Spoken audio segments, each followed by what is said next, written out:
बचनों और व्यवहार के पक्के बनो। हाथी की तरह दिखाने के और खाने की और नहीं होना चाहिए कि आप दिखते कुछ और हैं, असल में आप कुछ हैं कुछ और।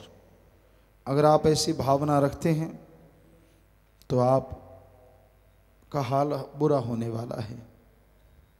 इसलिए शुद्ध भावना रखो, सही भावना रखो। सेवा करने वालों, आपका व्यवहार 100% सही होना चाहिए। दोगली नीति ना अपनाओ। सही व्यवहार पे चलोगे, सही व्यवहार पे अमल करोगे तो मालिक पता नहीं कितनी बरकतें ला देंगे। और गलत व्यवहार करने लगोगे तो बना बनाया सब कुछ डूब भी सकता है। सेवा का मेवा मालिक देते हैं, इसमें कोई दो राय नहीं। पर अगर आदमी ठगी बेईमानी करता है, बुरे कर्म करता रहता है साथ साथ, तो फिर सेवा की सब खुशियां चली जाती हैं। अगर आप सेवा की तमाम खुशियां हासिल करना चाहते हो, आप चाहते हो कि वो उम्रों तक आपकी कुलों के काम आए, तो साफ नीयत से, सच्चे दिल से इंसानियत की सेवा करो और सुमरन करो। सुमरन के बिना मन आपको गलतियां करने से नहीं रोकेगा। आप गलती पे गलती करते जाएंगे, मालिक रहमत भेजेंगे, लेकिन गलतियों की वजह से आपकी जोड़ी फटी है।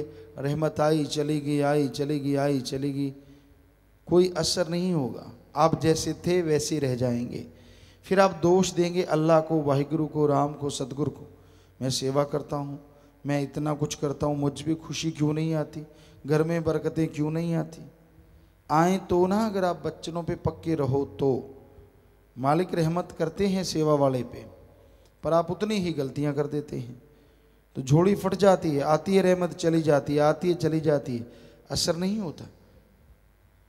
टूटा हुआ बर्तन हो, उसमें चाहे अमृत हो, बरसात हो रही हो, रख दो, वो भी मिट्टी में मिल जाएगा धीरे, क्योंकि उसमें से जितना अमृत आया वापस चला गया। वैसा ही जो लोग गलतियां करते हैं, वचनों पे अमल नहीं करते, उसका रहमो करम आता तो है पर कोई असर किए बिना वापस चला जाता है। एक साफ बर्तन हो, चाहे छोटा गिलास ही क्यों ना हो, अगर वो बिल्कुल साफ है तो अमृत की बरसात होती है, हरी रस की बरसात होती है, तो उस अमृत में, हरी रस में वो लबालब भर जाता है। यानी जितना उसका शरीर, वो तो सारा कुछ हासिल कर लिया। कहने का मतलब बचनों पे रहना इस कलयुग में अति जरूरी है। बचनों की ही भक्ति है। इसलिए अपने व्यवहार को बदलो, सुमरण करो, व्यवहार में सुमरण शामिल करो कि हाँ भाई सुबह शाम आधा घंटा या घंटा सुबह शाम या आधा घंटा सुबह शाम मालिक को याद करेंगे। नियम बना लो तो आपका मन आपके काबू में आएगा।